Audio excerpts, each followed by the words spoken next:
भी अपने लकड़ियों के पक्के घर बना लिए थे और वे अपने घरों में सुकून से रह रहे थे। लेकिन उसी जंगल में एक मीनू चिड़िया ने अभी तक अपना लकड़ी का घर नहीं बनाया था।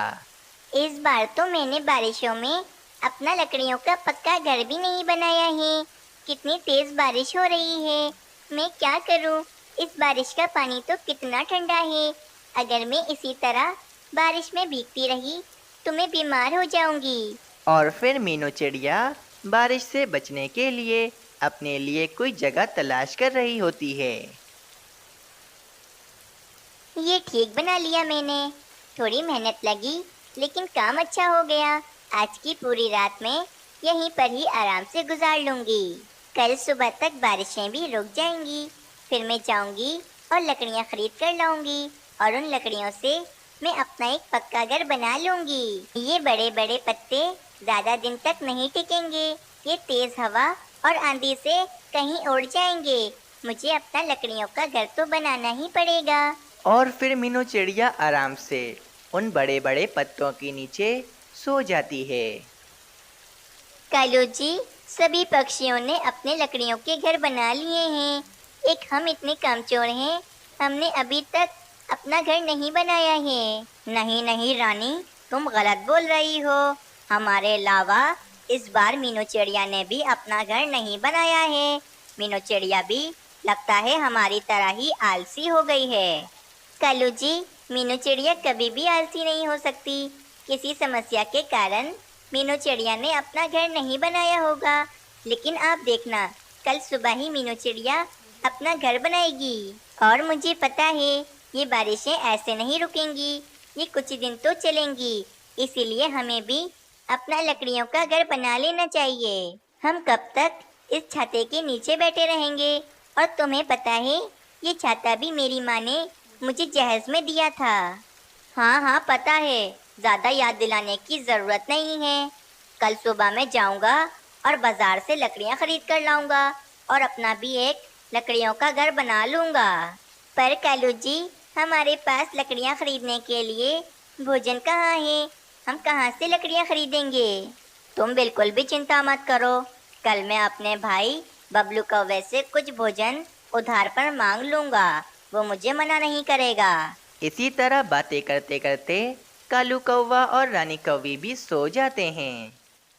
अगली सुबह हो जाती है, बारिश भी रुक जाती है। जंगल में हर तरफ हरियाली ही हरियाली होती है। मीनू चिड़िया भी उड़ जाती है और मीनू चिड़िया कहती है, बारिश तो रुक गई है, लेकिन बारिश कभी भी हो सकती है। मुझे जल्द से जल्द अपना लकड़ियों का घर बनाना होगा। ये जो मेरे पास दो भोजन से भरी पोटलियां हैं, मैं ये ले जाती हूँ और इनसे लकड़ियां खरीद कर ले आती हूँ और फिर जल्दी जल्दी अपना लकड़ियों का घर बना लूंगी। और फिर ये कहकर वे मीनू चिड़िया लकड़हारे पक्षी के पास लकड़ियां खरीदने के लिए चली जाती है। मीनू चिड़िया कालू कौवे और रानी कौवी के घोंसले के पास से ही जा रही होती है, तो कालू कौवा मीनू चिड़िया को देख लेता है और वे मीनू चिड़िया को बुलाने लगता है। अरे रुको रुको मीनू चिड़िया, कहाँ जा रही हो? जरा इधर तो आओ। और फिर मीनू चिड़िया कालू कौवे के पास आती है और कालू कौवा कहता है, मीनू चिड़िया, कहाँ जा रही हो ये दो भोजन से भरी पोटलियां लेकर? वो कालू कौवे, मैंने इस बार अपना लकड़ियों का घर नहीं बनाया है, इसीलिए मैं लकड़ियां खरीदने के लिए लकड़हारे पक्षी के पास जा रही हूँ। मीनू चिड़िया, तुम्हारे पास तो दो दो भोजन से भरी पोटलियां हैं।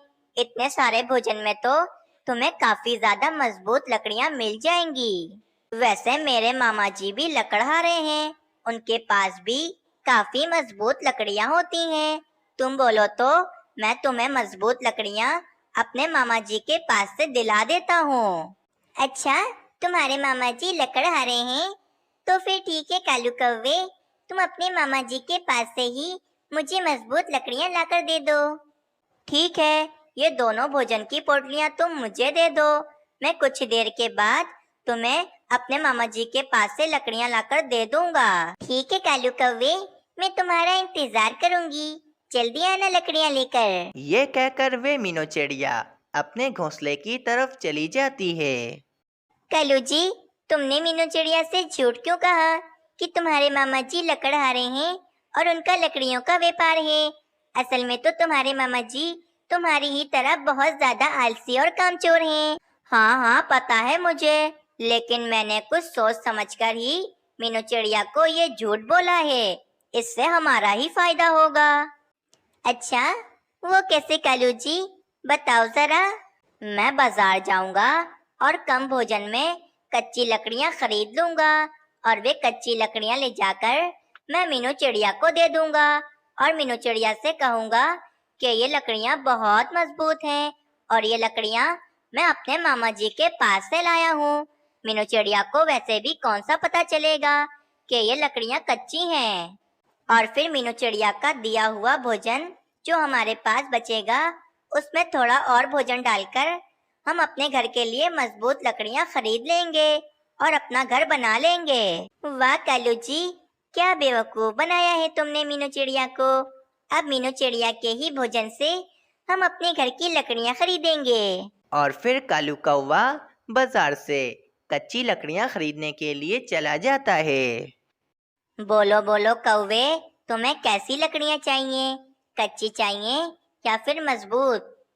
पक्षी जी, मुझे कच्ची लकड़ियां चाहिए जो सस्ती हो। आप मुझे कच्ची लकड़ियां दे दो। और फिर वे पक्षी कालू कौवे को कुछ कच्ची लकड़ियां दे देता है और कालू कौवा एक भोजन की पोटली उस पक्षी को दे देता है। और फिर कालू कौवा वे कच्ची लकड़ियां लेकर अपने घोंसले की तरफ चला जाता है।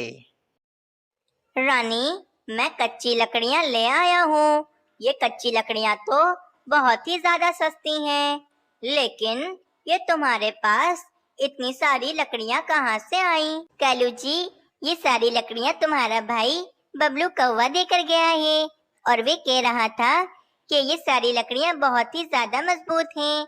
हम इन लकड़ियों से अपना घर बना लें। देखो रानी, दोनों लकड़ियां दिखने में तो एक जैसी ही लग रही हैं, लेकिन किसी को क्या पता कि जो लकड़ियां मैं लाया हूँ वे लकड़ियां कच्ची हैं और जो लकड़ियां मेरा भाई देकर गया है वो लकड़ियां मजबूत हैं। जाओ कालू जी, तुम मीनू चिड़िया की कच्ची लकड़ियां मीनू चिड़िया को दे आओ ताकि मीनू चिड़िया अपना घर बनाना शुरू कर दे।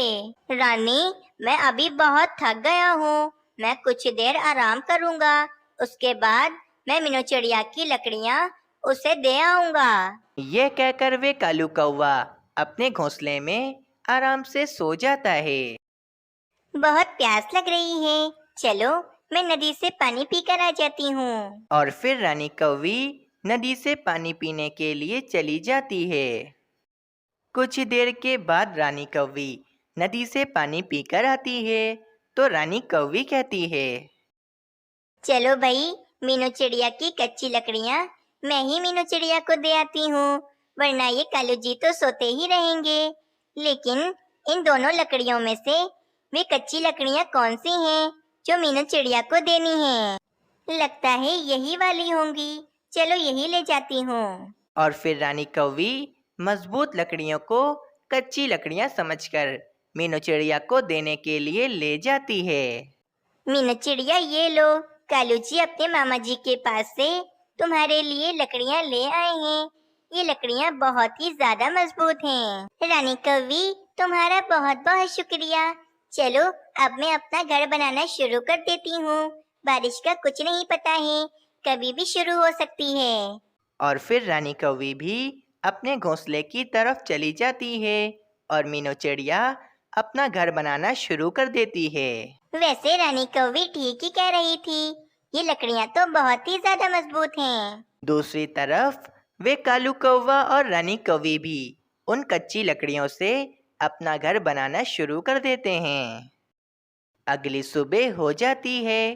कालू कौवे और रानी कौवी ने मिलकर उन कच्ची लकड़ियों से एक घर तैयार कर लिया था। रानी, हमने अपना लकड़ियों का मजबूत घर बना लिया है।